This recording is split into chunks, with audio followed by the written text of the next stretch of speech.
ഉണ്ടാക്കാൻ പോകുന്നത് നല്ല പഞ്ഞി പോലത്തെ ഇഡ്ലിയുടെ റെസിപ്പിയാണ്. ഇഡ്ലി എല്ലാവരും ഉണ്ടാക്കുന്നതായിരിക്കും, എന്നാലും എല്ലായ്പ്പോഴും ഒരുപോലെ ഇഡ്ലി നന്നായി കൊള്ളുന്നില്ല. അതിന് കുറച്ച് കാര്യങ്ങൾ മാത്രം ഒന്ന് ശ്രദ്ധിച്ചാൽ മതി. പിന്നെ കൊറോണ പ്രശ്നം കാരണം ഇപ്പോൾ ലോക്ക്ഡൌൺ ആണ്, എല്ലാവരും വീട്ടിലിരിക്കുകയാണ്, സാധനങ്ങളൊക്കെ എല്ലാവരും ശ്രദ്ധിച്ചിട്ടാണ് ചെലവാക്കുന്നത്. അപ്പോൾ ചമ്മന്തിയോ സാമ്പാറോ ഒന്നും ഉണ്ടാക്കാതെ വളരെ ചെലവ് കുറഞ്ഞ രീതിയിൽ ഉണ്ടാക്കാൻ പറ്റിയിട്ടുള്ള ഒരു അടിപൊളി ഇഡ്ലിയുടെ റെസിപ്പിയും കൂടെ കാണിക്കുന്നുണ്ട്. പിന്നെ ഇഡ്ലി തട്ടൊന്നും ഇല്ലാത്തവർക്കും ഇഡ്ലി ഉണ്ടാക്കാം. അപ്പോൾ നമുക്ക് എല്ലാവർക്കും സേഫായിട്ട് വീട്ടിൽ തന്നെ ഇരിക്കാം. നമുക്ക് ഇഡ്ലിയുടെ റെസിപ്പിയാണ്. അപ്പോൾ നമുക്ക് ഇഡ്ലി ഉണ്ടാക്കാനായിട്ട് 2 കപ്പ് പച്ചരിയാണ് എടുക്കുന്നത്, സാധാരണ പച്ചരി. പിന്നെ നമുക്ക് ഉഴുന്ന് വേണം, ഇത് 1 കപ്പ് ഉഴുന്നാണ്. ഇപ്പം മുഴുവനോടെ ഉള്ള ഉഴുന്നാട്ടോ, ഉഴുന്ന് പരിപ്പല്ല, മുഴുവനോടെ ഉള്ള ഉഴുന്നാണ്. അതിലേക്ക് നമുക്കൊരു 1/2 ടീസ്പൂൺ ഉലുവ ഇട്ട് കൊടുക്കാം. ഉലുവ ഇട്ടാൽ ഒരു പ്രത്യേക സ്മെല്ലും നല്ലൊരു ടേസ്റ്റും ഒക്കെയാണ്. ഒരുപാടായി പോകണ്ട കേട്ടോ, ഒരുപാടായ ഒരു കയ്പ്പ് വരും. ഇനി നമുക്ക് രണ്ടും നന്നായിട്ടൊന്ന് കഴുകിയെടുത്തിട്ട് വരാം. അരി ഇതാ കഴുകി കൊണ്ടുവന്നിട്ടുണ്ട്. അതിലേക്ക് നമുക്ക് ഇളം ചൂടുള്ള വെള്ളം ഒഴിച്ചു കൊടുക്കാം. ചൂടെന്ന് പറയുമ്പോൾ ഒരുപാട് തിളച്ച വെള്ളം ഒഴിക്കരുത്, ഇളം ചൂടുള്ള വെള്ളം. കൈ ഇങ്ങനെ മുക്കി വെച്ചാൽ നമുക്ക് നല്ല സുഖമുള്ളൊരു ചൂടില്ലേ, അത് അത്രയും മതി. ഉഴുന്നും ഉലുവയും കൂടെ നമുക്ക് കുതിർത്ത് വെക്കണം. അതിനു വേണ്ടി നമ്മൾ സാധാരണ വെള്ളമായിട്ട് ഒഴിക്കുന്നത്, പച്ചവെള്ളം തന്നെ ഒഴിച്ചാൽ മതി. ചൂടുവെള്ളം ഒന്നും ഒഴിക്കരുത്, ഉഴുന്നിന് ചൂടുവെള്ളം ഒഴിക്കരുത്. ഉഴുന്നിൽ കുറച്ച് കൂടുതൽ വെള്ളം വേണം, കാരണം ഉഴുന്ന് അങ്ങ് പൊങ്ങും നല്ലോണം. ഇത് നമുക്ക് രണ്ടും നന്നായിട്ടൊന്ന് കുതിരാനായിട്ട് മാറ്റി വെക്കാം. ഇപ്പോൾ രാവിലെ ഞാൻ ഇട്ട് പോയി കഴിഞ്ഞാൽ വൈകുന്നേരം ആണ് അരച്ച് വെക്കുക കേട്ടോ. അപ്പോൾ ഇത് നമുക്ക് അടച്ചു വെച്ച് കുതിരാനായിട്ട് മാറ്റി വെക്കാം. ഇതിപ്പം വൈകുന്നേരം ആയിട്ടുണ്ട്. ഇനി നമുക്കിതൊന്ന് അരച്ചെടുക്കാം. ഇതിപ്പോൾ നന്നായിട്ട് കുതിർന്നിട്ടുണ്ട് കേട്ടോ. ആദ്യം നമുക്ക് ഉഴുന്നൊന്ന് അരച്ചെടുക്കാം. ഇനി നമുക്കിതിലേക്ക് 5 or 6 ഐസ് ക്യൂബുകൾ ഇട്ട് കൊടുക്കാം. ഇനി അതിലേക്ക് നമുക്ക് കുറച്ച് വെള്ളം ഒഴിച്ചു കൊടുക്കാം. ഒരുപാട് വെള്ളം ഒഴിക്കേണ്ട, ഞാനൊരു 1/2 കപ്പ് വെള്ളം ഒഴിക്കുന്നുണ്ട്. എന്നിട്ട് അരച്ചിട്ട് നോക്കിയിട്ട് ആവശ്യമുണ്ടെങ്കിൽ പിന്നെ ഒഴിച്ചു കൊടുക്കാം. ഞാനിത് അരച്ചിട്ടുണ്ട്, നല്ല ഫൈനായിട്ട് അരച്ചിട്ടുണ്ട്. ഒരു 1/4 കപ്പ് വെള്ളമൊക്കെ ഒഴിച്ചിട്ടുണ്ട്. ഈ ഒരു കൺസിസ്റ്റൻസിയിൽ നമുക്ക് അരച്ചെടുക്കാം. ഇനി നമുക്ക് ഈ ജാറിലേക്ക് തന്നെ അരി ഇട്ട് കൊടുക്കാം. നമ്മളിപ്പോൾ ഐസ് ക്യൂബ് ഇട്ടിട്ട് അരയ്ക്കുന്നതെന്ന് വെച്ചാൽ ഒട്ടും ചൂടായി പോവാതിരിക്കാൻ വേണ്ടിയിട്ട്, പ്രത്യേകിച്ച് ഉഴുന്ന് എന്തായാലും ഐസ് വാട്ടറിൽ തന്നെ അരയ്ക്കാവുള്ളൂ. ഞാൻ ഈ 1/4 കപ്പ് വെള്ളം ഉള്ളത് ഇതിനകത്തോട്ടങ്ങ് ഒഴിക്കുവാണേ. നമുക്ക് ഇതിലേക്ക് തന്നെ 1 കപ്പ് ചോറ്, ഞാൻ വെള്ള ചോറാട്ടോ എടുത്തിരിക്കുന്നത്. ഞാൻ അതിന് വെള്ളയാവുമ്പോഴാണ് കുറച്ച് നല്ല കളർ ഉണ്ടാവുക നമ്മുടെ ഇഡ്ഡലിക്ക്, നല്ല വെള്ള കളറിൽ വേണ്ട ഇഡ്ഡലി ഇരിക്കാനായിട്ട് ഇട്ടിട്ടുണ്ട്. ഇനി നമുക്കിതിലേക്ക് ഐസ് ക്യൂബ്സ് തന്നെ ഇട്ട് കൊടുക്കാം. ഒരു 8 പീസ് ഐസ് ക്യൂബ് ഇട്ടിട്ടുണ്ട്. അതിലേക്ക് നമുക്കൊരു 1/2 കപ്പ് വെള്ളവും കൂടെ ഒഴിച്ചെടുക്കാം. ഇപ്പം 1/4 കപ്പ് വെള്ളം ഇതിലൂടെ നമുക്ക് നന്നായിട്ടൊന്ന് അരച്ചെടുക്കാം. ഇപ്പം അരിയും നല്ല ഫൈനായിട്ട് തന്നെ അരച്ചെടുത്തിട്ടുണ്ട്. അത് നമുക്ക് ഒഴിച്ചു കൊടുക്കാം. നമ്മളിതിൽ ഒരു 8 കഷ്ണം വെച്ച് 16 പീസ് ഐസ് ക്യൂബും ഇട്ടു, 1/2 കപ്പ് വെള്ളം ഒഴിച്ചു. അരി ഈ ഒരു കൺസിസ്റ്റൻസി ഒക്കെ മതി. നല്ല ഫൈനായിട്ട് തന്നെ അരക്കണം കേട്ടോ ഇഡ്ഡലിക്കാണെങ്കിൽ.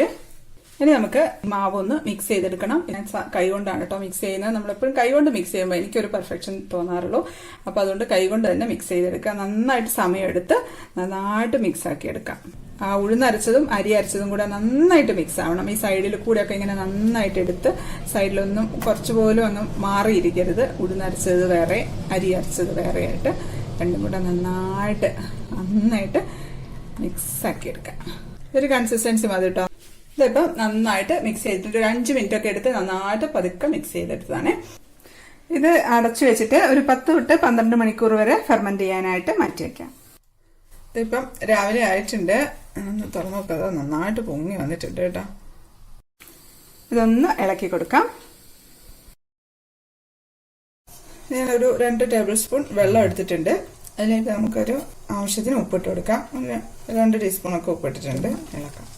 ഇല്ലാന്നുണ്ടെങ്കിൽ അവിടെ ഇവിടെയൊക്കെ അങ്ങ് പിടിച്ചിരിക്കും ഇഡ്ഡലിക്ക്. ചിലപ്പോൾ വെള്ളത്തിൻ്റെ ആ ഒരു കൺസിസ്റ്റൻസി നോക്കിയതിന് ശേഷം ഈ ഉപ്പ് വെള്ളം ഒഴിച്ചു കൊടുത്താൽ മതി.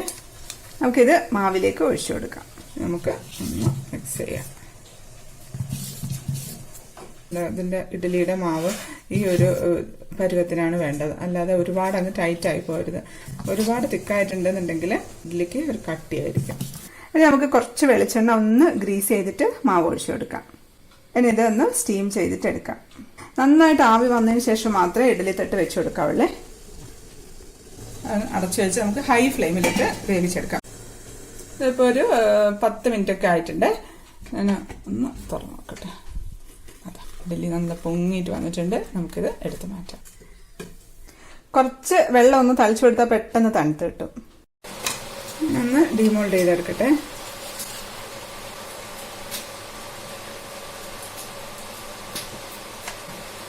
നല്ല സോഫ്റ്റ് ആയിട്ടുള്ള ഇഡ്ഡലിയാണ്. ജസ്റ്റ് ഒന്ന് ഒരു സ്പൂൺ വെച്ചൊന്ന് തട്ടിക്കെടുത്താൽ മതി. അപ്പം അത്യാവശ്യം നല്ല ചൂടുണ്ട്. നല്ലോണം തണുത്തതിന് ശേഷം എടുക്കാവുള്ളേ. ഞാനിതിപ്പം സമയമില്ല, എനിക്ക് ഹസ്ബൻഡിന് പോകാൻ സമയമായി. അപ്പം അതുകൊണ്ട് ഞാൻ എടുക്കുകയാണ് പെട്ടെന്ന്. നല്ല സോഫ്റ്റ് പഞ്ഞി പോലത്തെ ഇഡ്ഡലിയാണ് കേട്ടോ. അപ്പം ഞാൻ ഇഡ്ഡലി ഒന്ന് കഴിക്കട്ടെ. അപ്പം ഞാൻ കഴിക്കട്ടെ. നല്ല സോഫ്റ്റ് ഉണ്ട്, നല്ല ടേസ്റ്റ് ഉണ്ട് കേട്ടോ. ഇഡ്ഡലിക്ക് നല്ലൊരു കോമ്പിനേഷനാണ് ഈ വെള്ളച്ചമ്മന്തിയുടെ റെസിപ്പി ഞാൻ ഇതിൻ്റെ കൂടെ ഇടുന്നില്ല, വീഡിയോ കൂടുതൽ ലെങ്തി ആയിപ്പോൾ. അപ്പോൾ അതുകൊണ്ട് ഞാൻ സെപ്പറേറ്റ് വീഡിയോ ആയിട്ടിടാം. ഇനി നമുക്ക് ഇഡ്ഡലി വേറൊരു തരത്തിലുണ്ടാക്കാം. അതിന് വേണ്ടിയിട്ട് ഒരു പാന് കുറച്ച് വെളിച്ചെണ്ണ ഒഴിച്ചു കൊടുക്കാണ്. അതിലേക്ക് നമുക്ക് ഒരു 1/2 ടീസ്പൂൺ കടുക് ഇട്ട് കൊടുക്കാം.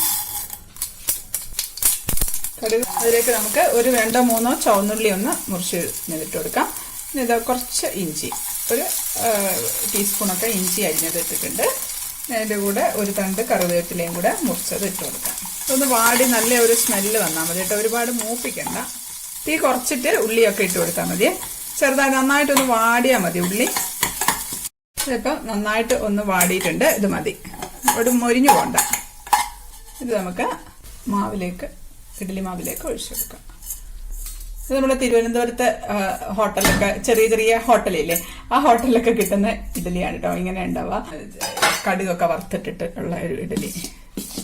ഞാൻ മാവ് കോരി ഒഴിച്ചിട്ടുണ്ട്. ഇനി അതിലേക്ക് പുറത്തേക്ക് കുറച്ച് ചില്ലി ഫ്ലേക്സ്, നിർബന്ധമില്ല കേട്ടോ. അതുപോലെ അടുത്ത ഇത് വെച്ച് കൊടുക്കാം. കുറച്ച് ചില്ലി ഫ്ലേക്സ് നല്ല ഹൈ ഫ്ലെയിമിലിരുന്നിട്ട് അങ്ങ് ആയി വരട്ടെ. അപ്പോൾ ഒരു 8 മിനിറ്റ് ഒക്കെ ആയിട്ടുണ്ട്. അത് മതി, തുറക്കാം. ഇതായിപ്പം നമ്മുടെ ട്രിവാൻഡ്രം സ്പെഷ്യൽ ഇഡ്ഡലി റെഡി ആയിട്ടുണ്ട്. ഇതിനൊരു പ്രത്യേക ടേസ്റ്റ് കേട്ടോ. ഇത് നമുക്ക് ചമ്മന്തി കൂട്ടി കഴിക്കാനുള്ളത് തന്നെയാണിത്. വടയുടെ ഒക്കെ ഒരു രുചി, ഒരു വെറൈറ്റി ടേസ്റ്റ്. അത് വെച്ചാൽ ഭയങ്കര ടേസ്റ്റ് എന്നൊന്നും ഞാൻ പറയുന്നതല്ലോ കേട്ടോ. സാധാരണ ഇഡ്ഡലിയും ചമ്മന്തിയും കഴിക്കുന്ന ആ ഒരു ചെറിയൊരു ഡിഫറൻസ്, അത്രയേ ഉള്ളൂ. ഇനി നമുക്ക് ചമ്മന്തിയോ സാമ്പാറോ ഒന്നും ഉണ്ടാക്കാതെ കഴിക്കാൻ പറ്റുന്ന ഒരു ഈസി ഇഡ്ഡലിയുടെ റെസിപ്പിയാണ് കേട്ടോ കാണിക്കാൻ പോകുന്നത്. അപ്പോൾ അതിന് വേണ്ടിയിട്ട് ഒരു 2 തക്കാളി, 2 വലിയ തക്കാളിയാണ്. ഇത് നമുക്കൊന്ന് മുറിച്ചിട്ട് കൊടുക്കാം. ഇതിലേക്ക് നമുക്ക് ഒരു 2 കപ്പ് വെള്ളം ഒഴിച്ചിട്ട് ഇതൊന്ന് നമുക്ക് തിളപ്പിച്ചെടുക്കാം. ഒരു 5 മിനിറ്റ് തിളപ്പിച്ചാൽ മതി. അപ്പോൾ അതിൻ്റെ തൊലി ഇങ്ങനെ ഇളകി വരും. ആ ഇളകി വരുന്ന അത്രയും മാത്രം മതി. നമുക്കൊരു 5 മിനിറ്റ് ഒന്ന് തിളപ്പിച്ചെടുത്താൽ മതി. ഇപ്പം 5 മിനിറ്റ് ആയിട്ടുണ്ട്. അപ്പോൾ അത് അതിൻ്റെ തൊലിയൊക്കെ ഇളകി വരുന്നുണ്ട്. കണ്ടോ, ഇതിൻ്റെ സൈഡിൽ കണ്ട തൊലിയൊക്കെ ഇളകി വരുന്ന ആ ഒരു പരുവം മതി. നമുക്കങ്ങ് ഓഫാക്കാം. 5 മിനിറ്റ് തിളപ്പിച്ചാൽ മതി കേട്ടോ. ഇപ്പോൾ പെട്ടെന്നൊക്കെ വേണമെന്നുണ്ടെങ്കിൽ നമുക്ക് വെള്ളത്തിനകത്തുനിന്ന് എടുത്തങ്ങ് മാറ്റി വെക്കാം. അല്ലാന്നുണ്ടെങ്കിൽ തണുത്ത് കിട്ടാൻ കുറച്ച് സമയം എടുക്കും. എടുത്ത് മാറ്റിയിട്ടുണ്ട്. ഈ വെള്ളം അവിടെ നിൽക്കട്ടെ കേട്ടോ. ഈ വെള്ളം നമുക്ക് ആവശ്യമുണ്ട്, അത് അങ്ങോട്ട് മാറ്റി വെക്കാം. നമുക്കൊരു 6 ഇഡ്ഡലി എടുത്ത് വെക്കാം. ഇപ്പോൾ ഒരു 6 ഇഡ്ഡലിൻ്റെ അളവാണ് കേട്ടോ ഞാൻ കാണിക്കുന്നത്. ഇത് നമുക്കൊന്ന് 4ആയിട്ട് മുറിച്ചെടുത്ത് വെക്കാം. ഇതിപ്പോൾ ഞാൻ 6 ഇഡ്ഡലിയും മുറിച്ച് വെച്ചിട്ടുണ്ട്. ഇതവിടെ ഇരിക്കട്ടെ. ഇതിപ്പം അത്യാവശ്യം നന്നായിട്ട് തണുത്തിട്ടുണ്ട്. നന്നായിട്ട് തണുത്തതിന് ശേഷം നമുക്ക് ഇതിൻ്റെ തൊലി അങ്ങ് എടുത്ത് മാറ്റാം. ഇത് നമുക്ക് ഈ തക്കാളിയുടെ ഈ പോർഷനില്ലേ, ഇതങ്ങ് മുറിച്ച് കളയാം. ഇനി നമുക്ക് ഇത് ഓരോന്നായിട്ട് മിക്സിയുടെ ജാറിലേക്ക് ഒന്ന് മുറിച്ചിട്ട് കൊടുക്കാം. ഇനി നമുക്ക് ഇതിലേക്ക് ഒരു 1/4 ടീസ്പൂൺ മുളക് പൊടി, 1/2 ടീസ്പൂൺ മല്ലിപ്പൊടി, 1/4 ടീസ്പൂൺ മഞ്ഞൾപ്പൊടി, 2 അല്ലി വെളുത്തുള്ളി, പിന്നെ ഒരു നുള്ള് ജീരകം. സാധാരണ ജീരകമാണ്, ചെറിയ ജീരകമില്ലേ അത്. ഞാൻ എപ്പോഴും ജീരകം ഇടുമ്പോൾ പലരും സംശയം ചോദിക്കാറുണ്ട്. അതുകൊണ്ട് ഞാൻ വ്യക്തമായിട്ട് പറയുന്നു കേട്ടോ. ഒരു നുള്ള് ജീരകം ഇട്ട് കൊടുത്തിട്ടുണ്ട്. ഇനി നമുക്കിതിലേക്ക് വേണ്ടത് ഒരു ചെറിയ കഷ്ണം പുളിയാണ്. വളരെ ചെറിയ കഷ്ണം കേട്ടോ. ഒരു നെല്ലിക്കയുടെ ഒരു 1/4 ഒക്കെ ഉണ്ടാവുമായിരിക്കും. അത്രയും പോലും വേണ്ട, വളരെ കുറച്ച് മതി. അത് ഇട്ട് കൊടുക്കാം.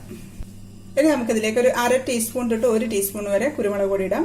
കാരണം എരിവ് അനുസരിച്ച് ഇട്ട് കൊടുക്കണം. ചിലർക്ക് കൂടുതൽ എരിവ് വേണ്ടി വരും. അപ്പോൾ 1 ടീസ്പൂൺ വരെ ഇടാം. ഞാനിപ്പോൾ ഒരു 1/2 ടീസ്പൂൺ ഇടാണ്. വേണമെന്നുണ്ടെങ്കിൽ നമുക്ക് പിന്നെ ഇട്ട് കൊടുക്കാം കേട്ടോ. ഇനി അതിലേക്ക് ഒരു 1/2 ടീസ്പൂൺ കായത്തിന്റെ പൊടിയാണ്, കായപ്പൊടിയില്ലേ, അതാണ്, അതിട്ട് കൊടുക്കാം. ഇനി നമുക്ക് അടച്ചു വെച്ച് നന്നായിട്ടങ്ങ് അരച്ചെടുക്കാം. അരച്ചിട്ട് വരട്ടെ. ഇപ്പം നന്നായിട്ട് അരച്ചെടുത്തിട്ടുണ്ട്. നല്ലപോലെ അങ്ങ് അരച്ചെടുത്താൽ മതി. നന്നായിട്ട് അരച്ചിട്ടുണ്ട്. ഇനി ഞാനൊരു കടായി വെച്ചിട്ടുണ്ട്. അതിലേക്ക് 1 ടീസ്പൂൺ വെളിച്ചെണ്ണ ഒഴിച്ചു കൊടുക്കാം. അപ്പം എണ്ണ ചൂടായിട്ടുണ്ട്. നമുക്കൊരു 1/2 ടീസ്പൂൺ കടുക് ഇട്ട് കൊടുക്കാം. 1 2 ഉണക്കമുളക് ഇട്ട് കൊടുക്കാം. കടുക് പൊട്ടിയിട്ടുണ്ട്. 2 കറിവേപ്പിലയും കൂടി ഇട്ടു. ഇനി നമുക്കിതിലേക്ക് തക്കാളി അരച്ചത് ഒഴിച്ചു കൊടുക്കാം. നമ്മൾ നേരത്തെ എടുത്തു വെച്ച വെള്ളമില്ലേ, തക്കാളി വേവിച്ചത്, അത് നമുക്ക് ഈ ജാറിലേക്ക് ഒഴിച്ചിട്ട് ഒന്ന് ഒഴിച്ചു കൊടുക്കാം.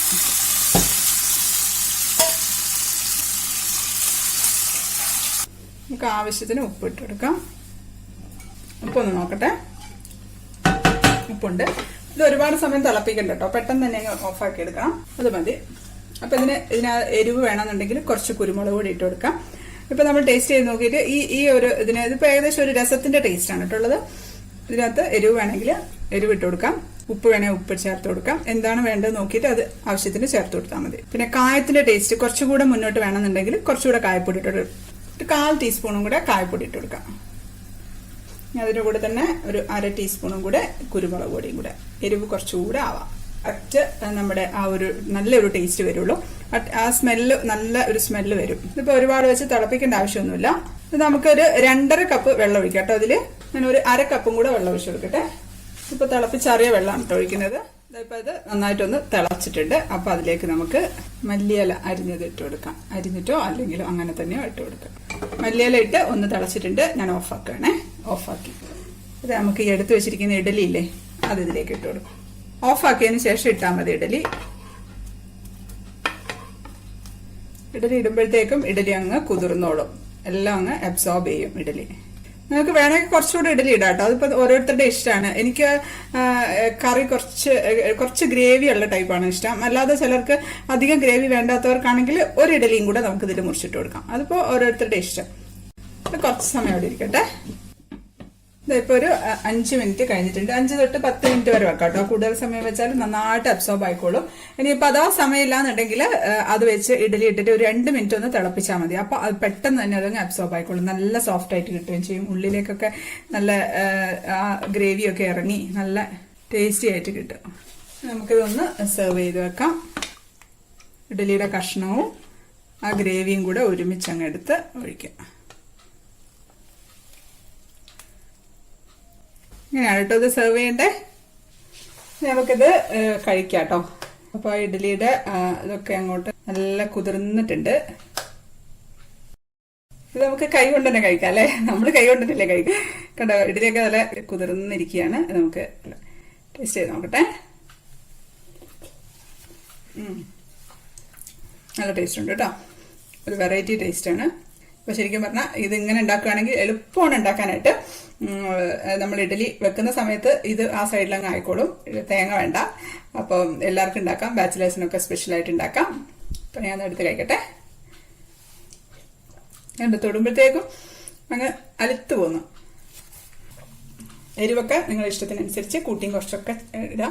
കുട്ടികൾക്കാണെങ്കിൽ ഇത്ര എരിവ് വേണ്ട കേട്ടോ. ഞാൻ ആദ്യം ഇട്ട എരിവ് മാത്രം മതി. കാരണം ഇത് അത്യാവശ്യം എരിവുണ്ട്. വലിയ ആൾക്കാർക്കൊക്കെ പറ്റിയ എരിവാണ്. അപ്പം നല്ല ടേസ്റ്റാണ്. എളുപ്പത്തിൽ തയ്യാറാക്കാം. അപ്പോൾ വൈകുന്നേരമൊക്കെ ആണെങ്കിലും രാവിലത്തെ ഇഡലി ബാക്കി ഉണ്ടെങ്കിൽ ഇങ്ങനെ ചെയ്ത് കുട്ടികൾക്കൊക്കെ കൊടുക്കാം. അപ്പോൾ ഒരു വെറൈറ്റി ഇഡലി അല്ലേ. അപ്പോൾ എന്തായാലും കുട്ടികൾക്കും ഇഷ്ടപ്പെടും, വലിയ ആൾക്കാർക്കും ഇഷ്ടപ്പെടും. അപ്പോൾ എല്ലാവരും ഒന്ന് ട്രൈ ചെയ്ത് നോക്കാം. ഇനി നമ്മൾ ഈ തരത്തിൽ ഇഡ്ലി റെസിപ്പി ചെയ്യുന്ന സമയത്ത് ഇഡ്ലി തട്ടിൽ ഇഡ്ലി ഉണ്ടാക്കണം എന്നില്ല കേട്ടോ. ഇതുപോലെ ഒരു സ്റ്റീമറിൽ ഈ ഒരു തട്ട് വെച്ചിട്ടോ അല്ലാന്നുണ്ടെങ്കിൽ സ്റ്റീൽ പാത്രത്തിലോ ആവശ്യത്തിന് ഇഡ്ലിയുടെ മാവ് ഒഴിച്ചു കൊടുക്കാം. ഇപ്പം നന്നായിട്ട് വെട്ടി തിളയ്ക്കുന്നുണ്ട് വെള്ളം അടിയിൽ. ആ സമയത്ത് നമുക്ക് ഇതിലേക്ക് മാവ് ഒഴിച്ചു കൊടുക്കാം. നമുക്ക് ഹൈ ഫ്ലെയിമിൽ തന്നെ വെച്ച് അടച്ചു വെച്ച് കൊടുക്കാം. ഇപ്പോൾ ഒരു 8 തൊട്ട് 10 മിനിറ്റ് വരെ ആയിട്ടുണ്ട്. നല്ല പഞ്ഞി പോലത്തെ ഇഡ്ഡലി റെഡി ആയിട്ടുണ്ട്. അതങ്ങ് നമുക്ക് തണുക്കാനായിട്ട് മാറ്റി വയ്ക്കാം. ഇപ്പം നമ്മുടെ മെഗാ ഇഡ്ഡലിയും റെഡി ആയിട്ടുണ്ട്. നല്ല സോഫ്റ്റ് ഇഡ്ഡലി തന്നെയാണ് കേട്ടോ അത് ഇട്ടുണ്ട് കേട്ടോ. ഇനി നമുക്കിത് മുറിച്ചിട്ടിട്ട് രസവട പോലത്തെ രസ ഇഡ്ഡലി ഉണ്ടാക്കാം. അപ്പോൾ ഇതാണ് നമ്മുടെ വെറൈറ്റി ഇഡ്ലികൾ. എല്ലാവർക്കും ഇഷ്ടമായി എന്ന് വിശ്വസിക്കുന്നു. വീഡിയോ ഇഷ്ടപ്പെട്ട ലൈക്ക് ചെയ്യാനും കമൻറ്റ് ചെയ്യാനും ഷെയർ ചെയ്യാനൊന്നും മറക്കല്ലേ. സബ്സ്ക്രൈബ് ചെയ്യാത്തവർ ഒന്ന് സബ്സ്ക്രൈബ് ചെയ്തേക്കണേ. അപ്പോൾ നമുക്ക് അടുത്തൊരു അടിപൊളി റെസിപ്പി ആയിട്ട് കാണാം. അതുവരേക്കും stay happy, stay positive. By.